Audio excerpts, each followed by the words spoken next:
Uber, Bitcoin, self-driving cars. Combine those three together, and you have the self-owning taxi. A car that is a corporation that owns itself, pays for the car lease, the car insurance, and the gasoline from the revenues it makes, giving passengers a ride, and there's not a single human involved in that matter. Well, one of the things is that the World Economic Forum has named misinformation created by AI as the top immediate risk to the global economy. That's something that concerns the investors that we talk to on a daily basis.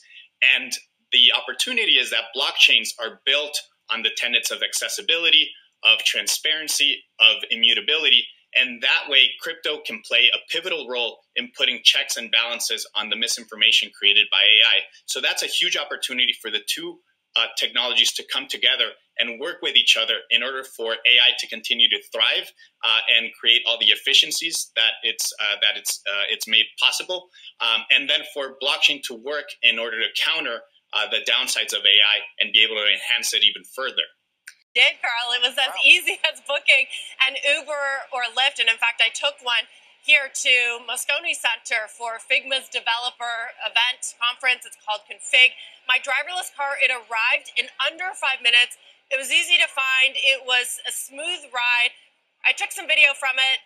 You're going to see a jaywalker in a moment. The driverless car handled it pretty well. Now, I've taken a Waymo before when it was still in beta mode, so that was organized by Google. So this was truly Waymo in the wild. I only decided to book it like 5 minutes before I left. And it's how anyone in San Francisco can now book one. There is a ton of interest. The company says that nearly 300,000 people here have signed up to ride with Waymo since they opened a wait list. That is more than a quarter of the city's population. Now, an update on the cyber attack on CDK that has crippled auto dealerships across North America. CDK telling clients yesterday that its software outage may last until June 30th and warned them that they may need to make alternative plans on how to handle their end-of-month finances. The company did not comment on reports of a potential ransom payment. Welcome to the Crypto Teacher. And you know I come back with that video just to make you think. Don't forget to like and subscribe to the channel. And make sure you join the Patrons. If you're not a part of the Patrons, make sure you're in the Cash App. And we have Leon from Bitwise. Says the World Economic Forum says the biggest threat is misinformation from AI. And guys, who gives us the misinformation? And who's controlling these bots and these algorithms? The big banks and big corporations. And on top of that, AI and these robots, and they don't have money. So therefore, they can run the economy without a human involved. And we know blockchain gives the NWO the all-seeing eye. And with stable coins, the NWO can tell you what, when, and how to buy. And you have 3 to 6 months to spend them. Poof, it's gone. And remember, the Crypto Teacher told you. And then we have Waymo, the robo-taxis. Remember, guys, 2 steps forward, 1 step back. We always get negative news when it comes to these self-driving cars, and then all of a sudden you see another push. And remember what Elon stated. When you're not using your self-driving car, you can turn it into a business with a push of a button. And remember, the Crypto Teacher told you. Now we have CDK cyber attack. And we know the big one is coming, but again, eventually the solution will be AI and blockchain.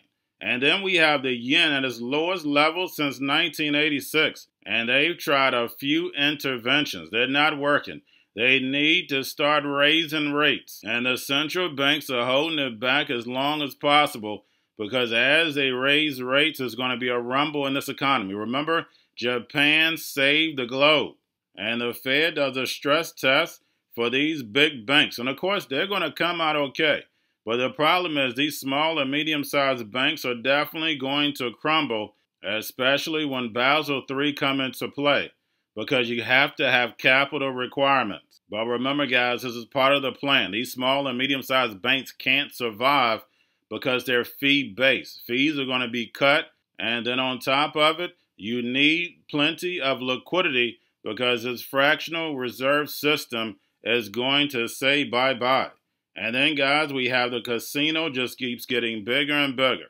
Interactive brokers will allow you to bet on monthly reports, jobs numbers, inflation, weather, climate. Remember, guys, I told you about the water futures a long time ago. And anytime they're allowing you to bet on it, that means it's controlled. And we know the house always wins. And then we have AI in the classroom. And I brought you plenty of videos with these robots assisting teachers. And we know how that go. They go from assisting and then to taking over. Now, I think it was back in 1999 that Bill Gates invested in Common Core. And guys, we know these kids are nothing but test takers. Plenty of them are coming out of school illiterate. And we know what John Rockefeller wanted. He wanted workers, not business owners. And we see software teaching the kids, especially in high school right now, they rarely even talk to the teacher. Now, of course, that's going to trickle down to the youth. And that's why it's so important for you to re-educate your kids when they come home. And it's about teaching them survival mode. Teach them the things they need to survive in the real world. And we know majority of the kids in the East, they're working at 5 to 9 years old. They have a grown man mindset at about 10 years old. And in the West, especially the United States, we baby these kids. And over the next 3 to 5 years, if you're not educating your kids, they're definitely going to get left behind. I mean, they're already being left behind, but they're really going to be left behind. Like Jerome Powell stated, but if you're doing the education, you don't have to worry about your kids falling for the devil's tricks. Remember, my people perish from the lack of knowledge because they reject it. Not because it's not there, because they reject it. And remember, the crypto teacher told you, because he knows. When it comes to the NWO, it's all planned out. You have a wonderful day. I think they're laying the groundwork for not only a rate increase of maybe 10, 15 basis points, not as much as 25, and also trimming back on their QE. Still doing QE, but doing less of it. There's an extraordinary amount of pressure now on the Bank of Japan from not only the Japanese citizenry, from that is dealing with higher inflation and now a decrease in the purchasing power of the yen, but also the Ministry of Finance that doesn't want to have to deal with FX intervention because they know that usually fails. The question, though, is that even after those moves, is that going to be enough to stem this yen weakness? Because there's still a mile wide between U.S. policy rates and what will be in Japan. Fed says the larger decline is due to increases in credit card balances and higher delinquency rates, corporate credit portfolios that have become riskier and higher expenses, and lower fee income. According to Fed officials, losses from commercial real estate were similar to that of last year, so they're actually not driving the bigger decline. Those three risks, though, suggest, quote, required capital buffers should be larger, Vice Chair Michael Barr said in the statement. He added, quote, while banks are well positioned to withstand the specific hypothetical recession we tested them against, the stress test also confirmed that there are some areas to watch. Now, that CET1 ratio saw some dispersion among the 6 largest banks under the severe adverse scenario. JP Morgan maintaining the highest levels at 12.5, while Wells Fargo had the lowest at 8.1%. This year's test also included a so-called exploratory analysis, which tested for a rapid repricing of deposits in a severe global recession, as well as trading book stresses comprising the failure of 5 large hedge funds. Now, the Fed found banks were able to withstand these tests as well. Guys, banks can start announcing their capital return plans after the market closes on Friday. So we have a couple days to find out exactly the repercussions of these results. The brokerage firm is giving you a chance to bet on a number of metrics. Interactive Brokers on July 8th, not today, is launching a new platform called ForecastX. You're going to be able to bet on a bunch of whole new things around the economy, like how do the monthly jobs numbers come in, if retail sales rise or fall, the inflation numbers, and even the weather and climate. It launches next month, July 8th. And I'm curious how you feel about using AI to grade a paper, which today it could if you wanted it to, using AI to effectively fill out a report card. So instead of not just having grades, but, you know, sometimes teachers spend enormous time writing letters to parents and to others about how a student is doing. The AI will do a pretty good job of filling that out for you. Do you want teachers using it for those things or not? So it's a really good question, Andrew. I would say that first drafts of recommendations, first drafts there's ways to do first drafts of grading, but the human can never be substituted by the machine. And so what the promise for teachers, like in terms of all the paperwork that teachers do, the promise is to reduce that work and to reduce that paperwork. But you can't have the machine be the substitute for human interaction. Human interaction has to always be front and center in terms of anything we do with kids. So, and we've been working with, as you know, the AFL-CIO, and we have a partnership with Microsoft, and soon to be some announcements for what we're doing together in August and beyond. Going to a different economy, and we're going to be learning more about that as we go. But clearly, we're learning that things can be done from remote locations. We're learning that technology can replace people even more than we thought. We're not going back to the same economy. We're recovering, but to a different economy, and it'll be one that is more leveraged to technology. And I worry that that is going to make it even more difficult than it was for many workers. In Silicon Valley, and my friends who work in technology know that what we did to the manufacturing workers, we are now going to do to the retail workers, the call center workers, the fast food workers, the truck drivers, and then even bookkeepers, accountants, insurance agents, lawyers, and on through the economy.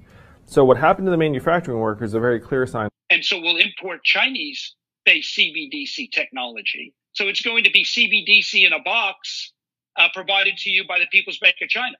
But every stock, every bond, every currency, every commodity, every piece of art, every private business, every piece of real estate will eventually be a token on a blockchain, an entry on a ledger, permanent and immutable.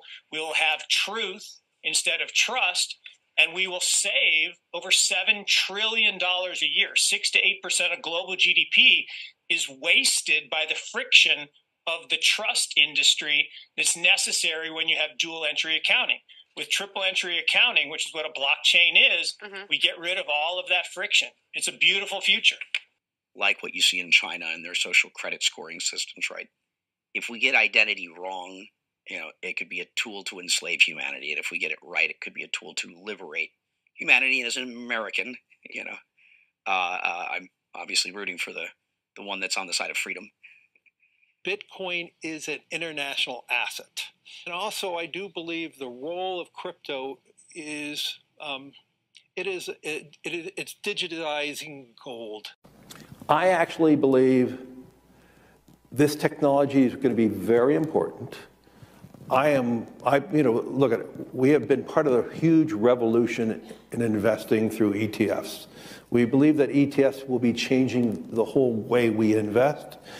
Many people still use it as a means, people are investing it for indexing. No, the majority of people who are putting money in in ETFs are active investors that are buying exposure.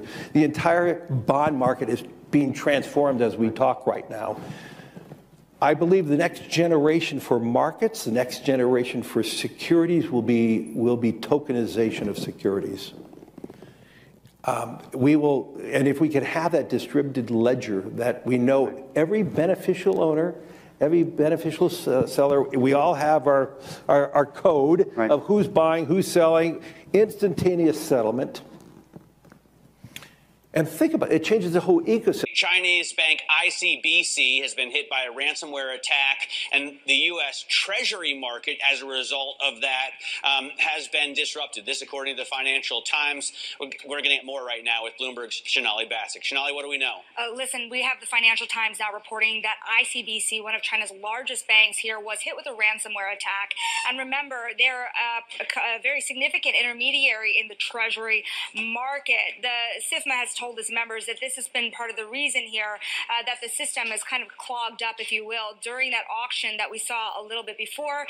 The attack had prevented ICBC, according to the Financial Times, from settling Treasury trades on behalf of other market participants. A large executive at a major bank also telling the paper that such a large party on the fixed income clearing corp creates major concerns, potentially impacting the liquidity of Treasury markets. Now, it was not just a poor auction. It was absolutely lousy, and You know, when the dealers have to step in to save a treasury auction, that's a rare occurrence. And Cryptoteacher and the New World Order book, plus the 3 Kids books. It's time to re-educate. Also, new to cryptos, Coinbase, Bitrue, Binance. Do not forget book links and crypto links are in the description. The stock channel, guys. Don't forget to go like, subscribe, spread everywhere. You have your Kobo, your chip stocks, your banking, your gaming. While everybody's sitting at home, get on stocks, the Seaver, the biotech stocks. And while everybody's at home wishing they were still getting that free money, what are they doing? Drinking and smoking weed. Don't forget about those stocks, and you have a wonderful day. The most powerful person in the world is the storyteller. The storyteller sets the vision, values, and agenda of an entire generation to come.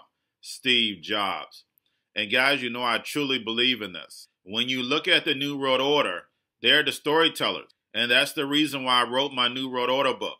But guys, now it's time to change the current generation. And I wrote 3 kids books. You know, I love the Trinity because I understand the power that's in it. So I have 3 books. We have an opportunity to change the generation, to educate, not just me, but I want to show you that I take action on a daily basis. And I want you to take action on a daily basis. Whether it's your job, whether it's in your community, we have an opportunity right now to educate the masses. I posted this on my Twitter account. Please share, but this is a short clip of the 3 books. There's going to be a clothing line and action figures. Please get these books for your kids, nephews, cousins, friends, so therefore we can start the re-education now. Because as we see, the 4th Industrial Revolution foundation is definitely here. Robots, algorithms, drones, taking humanity out the picture. We have to re-educate. But let's get into the video. Part 1.